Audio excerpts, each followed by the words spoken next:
नमस्कार किसान भाइयों, यदि आपने इस साल मक्का की फसल लगाई है और आपकी मक्का की फसल लगभग 20, 25, 30 या 40 दिन के आसपास की हो चुकी है और उसके अंदर जो सूंडी है वो लगी हुई है या इल्ली का प्रकोप हो चुका है या कीड़े का प्रकोप हो चुका है, तो किसान भाइयों आपकी जो मक्का की फसल है उसमें जब सूंडी लग जाती है तो कुछ पौधे इस प्रकार के हो जाते हैं। जैसे ये पौधा आप देख रहे हैं, इस प्रकार के पौधे आते हैं और उसके अंदर सूंडी इस प्रकार से इसका मल होता है, इस तरीके से छोड़ देती है और आपने काफी पौधे देखे होंगे और आपने उसके अंदर बहुत सारी दवाइयां लगा ली हैं, परंतु उसके बाद भी आपकी जो मक्का की फसल है, जो आपकी क्रॉप है, उसके अंदर से जो कीड़े का प्रकोप है, जो सुंडी का प्रकोप है या इल्ली का प्रकोप है, वो अभी तक नहीं हो पा रहा है। तो इसके अंदर किसान भाइयों हम कुछ ना कुछ गलती करते हैं, कुछ ना कुछ कमी करते हैं, जिसके कारण जो सुंडी होती है, जो इल्ली होती है, वो अच्छे से कंट्रोल नहीं हो पाती है। तो मैं आपको आज कुछ ऐसी ही दवाइयां बताऊंगा, कुछ ऐसे तरीके बताऊंगा। यदि आप उन दवाइयों को लगाते हैं और जो मैं आपको तरीके बताऊं, यदि आप उन्हें फॉलो करते हैं, उन्हें अच्छे से अप्लाई करते हैं, तो मैं आपको गारंटी देता हूं आपकी जो मक्का की फसल है उसके अंदर कीड़ा नहीं लगेगा। यदि लगा है तो वहां का वहीं नष्ट हो जाएगा, तुरंत कंट्रोल हो जाएगा या उसका खात्मा हो जाएगा किसान भाइयों। और आपकी जो मक्का की फसल है, जो क्रॉप आपकी, वो एकदम सुरक्षित रूप से चलना स्टार्ट कर देगी किसान भाइयों। तो इन सभी के बारे में मैं आपको आज पूरी जानकारी दूंगा, तो आप वीडियो को पूरा देखें, अंत तक देखें, ताकि आपको सही जानकारी प्राप्त हो सके। और जो किसान भाई चैनल पर पहली बार आए, ये वीडियो को पहली बार देख रहे हैं, उनसे छोटी सी रिक्वेस्ट है कि वीडियो को लाइक कर लें, चैनल को सब्सक्राइब कर लें और पास वाली जो घंटी है उसे भी दबा दें, ताकि हमारे आने वाले खेती संबंधित सभी प्रकार के वीडियो आपको सबसे पहले मिलते रहें। तो किसान भाई सबसे पहला जो कारण होता है हमारी मक्का की फसल में जो इल्ली का कंट्रोल नहीं हो पाता है, तो हम क्या करते हैं, जिस समय हम स्प्रे लगाते हैं इस प्रकार से, तो मक्का के जो पौधे होते हैं उसके अंदर दवाई जो अंदर नहीं जा पाती। मान लीजिए हम इस प्रकार से स्प्रे लगा रहे हैं, आप देख लीजिए इस तरीके से हम स्प्रे लगा रहे हैं, तो जैसे ये पौधा इसके अंदर आप देख लीजिए कितनी इतली है, किसके तरह लगी हुई है, तो हमें इस प्रकार से इसमें स्प्रे करनी चाहिए ताकि पौधे के अंदर सही तरीके से ऐसे पौधे में पानी अच्छे से भर जाए। यदि आप इस प्रकार से स्प्रे करेंगे, अच्छे से पानी भरेंगे इस प्रकार से, तो किसान भाई आपकी मक्का की फसल में किसी प्रकार का भी कीड़ा नहीं रहेगा, इल्ली या सुंडी नहीं रहेगी। तो सबसे पहले आपको ये स्प्रे करनी है और इस प्रकार से करनी है बहुत अच्छे तरीके से, ताकि इसकी गोब में, जो इसकी मेन गोब है ये पौधे की, इसके अंदर पानी पूरी तरह चला जाना चाहिए इस प्रकार से। जब इसके अंदर पानी चला जाएगा तो सुंडी ऑटोमेटिकली कंट्रोल हो जाएगी, आप किसी प्रकार की दवाई लगा सकते हैं। और उसके बाद किसान भाई कुछ दवाइयाँ ऐसी होती हैं जिन्हें आप लगाते हैं और वो अच्छे से कंट्रोल नहीं कर पाती हैं, तो इनके भी मैं आपको नाम बताऊंगा कि आपको कौन सी दवाई लेनी है, कितनी मात्रा में लेनी है, जो आपकी फसल में सही काम कर सकें और आपको आपकी मक्का की फसल से जो कीड़े हैं, जो इल्ली है, उससे निजात मिल सके और कम से कम खर्चे में आप दवाई लगा सके किसान भाइयों। तो पहले किसान भाई आपको जब स्प्रे करनी है तो इस प्रकार से आपको गोब गोब में करनी है, ताकि जो दवाई है पौधे की गोब में चली जाए। यदि गोब के अंदर जाएगी तो सूंडी इसी के अंदर होती है और जब दवाई जाएगी तो तभी सूंडी मरेगी। मान लीजिए आपने स्प्रे तो इसके ऊपर कर दी है और इसके अंदर सूंडी रह गई, वहां तक दवाई नहीं पहुंची है, तो ये सुंडी जो है कंट्रोल नहीं हो पाएगी और आपकी मक्का की फसल को इल्ली या सुंडी या कीड़ा बराबर मात्रा में खाता रहेगा। तो पहले तो आपको स्प्रे पर ध्यान रखना है, जैसे मैंने आपको बताया है इस हिसाब से आपको स्प्रे करनी है।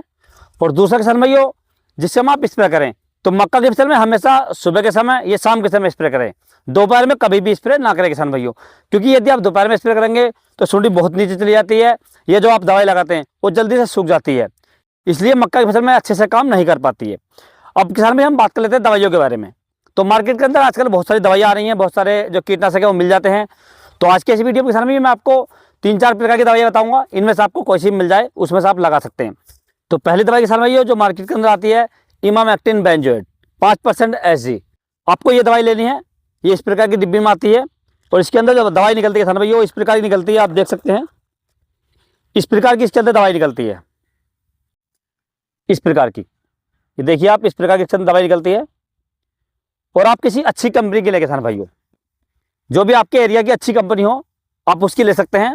ये आपको 100 लीटर पानी के लिए 100 ग्राम लेनी है, यानी इसकी जो मात्रा आपको लेनी है 100 लीटर पानी में आपको 100 ग्राम लेनी किसान भाइयों। और इसके अंदर किसान भाई आपको एक दवाई और ऐड करनी है, क्योंकि कभी भी सिंगल दवाई काम नहीं करती है गर्मी के मौसम में, खासतौर पर यदि टेम्परेचर 40 के आसपास है या 40 से ऊपर चल चुका है तो सिंगल दवाई कभी भी काम नहीं करेगी, इसका आप ध्यान रखें। तो दूसरी दवाई किसान भाई आपको लेनी है प्रोफेनोफोस 40% प्लस साइफरमेथ्रिन 4% EC, ये आपको लेनी है। इसके साथ में इसकी मात्रा आपको 100 लीटर पानी के लिए 250 ml लेनी है किसान भाइयों। इसके स्थान पर आप रॉकेट ले सकते हैं, या बहुत सारी दवाइयाँ आती है इस नाम से, किसी भी कंपनी की आप ले सकते हैं, लेकिन कंपनी अच्छी होनी चाहिए जो टेक्निकल सही मात्रा में दे, दवाई को पूरी मात्रा में दे सके। क्योंकि बहुत सारी कंपनियाँ ऐसी है किसान भाइयों कि टेक्निकल तो पूरा दिखाती हैं लेकिन उसके अंदर आधा भी नहीं डालती हैं। इसलिए आप जहाँ से भी लें, जिस दुकानदार से लें, उससे कहते हैं कि अच्छी कंपनी का देना भाई, चाहे 10 रुपये महंगे दो, क्योंकि आप स्प्रे भी करेंगे, मेहनत भी करेंगे, उसके बाद भी आपकी यदि खेत की इल्ली कंट्रोल नहीं होती है, कीड़े कंट्रोल नहीं होते हैं या सुंडी नहीं मिलती है, तो आपको उसका कोई फायदा नहीं रहेगा किसान भाइयों। अब यदि किसान भाई आपकी मक्का की फसल कमजोर है, पौधे कमजोर हैं, पीले पड़ रहे हैं, छोटे बड़े हैं, तो आपको मार्केट में NPK 1919 मिल जाता है। बहुत सारी कंपनियां देती हैं, आप किसी भी अच्छी कंपनी ले सकते हैं। इसकी मात्रा आपको 100 लीटर पानी के लिए लगभग 1 किलोग्राम लेनी किसान भाइयों। अब इन सभी का आपको घोल तैयार करना है। घोल तैयार करते समय आपको एक बात का ध्यान रखना है। मान लीजिए आपकी जो मक्का की फसल है वो एक और उसमें आपको ये आपको 10 पंप लगाने हैं, तो आपको किसान भाई 2 बाल्टियां लेनी है। पहली बाल्टी में आपको ये दोनों कीटनाशक एक जगह घोल लेने हैं 10 लीटर पानी में, और दूसरी बाल्टी में आपको 10 लीटर पानी लेना है। उसके अंदर जो आपका NPK 1919 है, इसका घोल आपको तैयार कर लेना है। और जिस समय किसान भाई आप स्प्रे लगाएं, तो जो आपने पंप लिया है, जो टंकी ली है, उसे आप पानी से आधा भर लें, और आधा भरने के बाद 1 लीटर इसमें डाल दें, और 1 लीटर आपको जो NPK 1919 आपने इसमें तैयार किया था, 1 लीटर आप इस बाल्टी में डाल दें, और टंकी को पूरा भर दें किसान भाइयों। टंकी को भरने के बाद आपको अपनी मक्का की फसल में लगभग 120 से 150 लीटर पानी में स्प्रे कर देनी किसान भाइयों। इससे भी आपकी मक्के की फसल की जो सुंडी है या कीड़ा है कंट्रोल हो जाएगा किसान भाइयों। अब किसान भाइयों यदि आपने इस दवाई का स्प्रे कर दिया है, परंतु जो सुंडी है या कीड़ा है वो कंट्रोल नहीं हुआ है, या उस पर कोई भी फर्क नहीं पड़ा है, तो किसान भाई आपको क्या करना है, सबसे पहले आपको देखना है कि आपके एरिया का टेम्परेचर कितना है। क्योंकि ये जो दवाइयाँ किसान भाइयों ये केवल 30 से 35 टेम्परेचर तक काम करती हैं, यानी यदि गर्मी अधिक है तो ये काम नहीं करेंगी, या इनका असर खत्म हो जाता है किसान भाइयों। तो आपको या तो इनकी डोज बढ़ानी होगी, या आपको दवाइयाँ बदलनी होगी किसान भाइयों। अब यदि बदले तो कौन सी दवाई बदलें? अब बदलने के बाद में आपको क्या लेकर आना है, ये आपको हटा देनी है किसान भाइयों। अब इसके स्थान पर आपको लेकर आना है किसान भाइयों CTPR, यानी एक टेक्निकल मार्केट के अंदर आता है क्लोरेंटल नीलीप्रोन 18%। बहुत सारी कंपनियां देती किसान भाई, आप किसी भी कंपनी का ले सकते हैं। इसकी मात्रा आपको लगभग 1 एकड़ के लिए 60 ml लेनी किसान भाइयों। और इसके साथ में किसान भाई आपको ऐड करना है लैम्डा सेल्यूथ्रिन, जो 5% वाला आता है किसान भाइयों। ये दोनों दवाई आपको लेकर आनी है, और इनका आपको घोल तैयार करना है।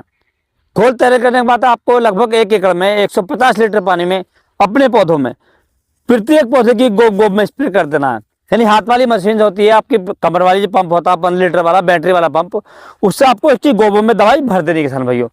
जब इसकी गोबों में दवाई भर जाएगी, या 2 दवाई आप लगा रहे कीटनाशक वो चली जाएगी, तो आपके खेत की इल्ली आसानी से कंट्रोल हो जाएगी किसान भाइयों, और दोबारा आपके खेत में इल्ली नहीं आएगी किसान भाइयों।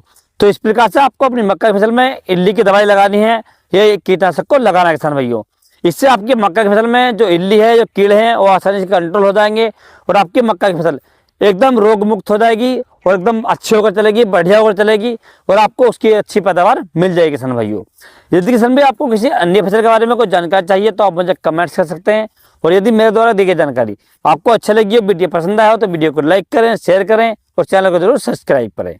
Thanks for watching my video.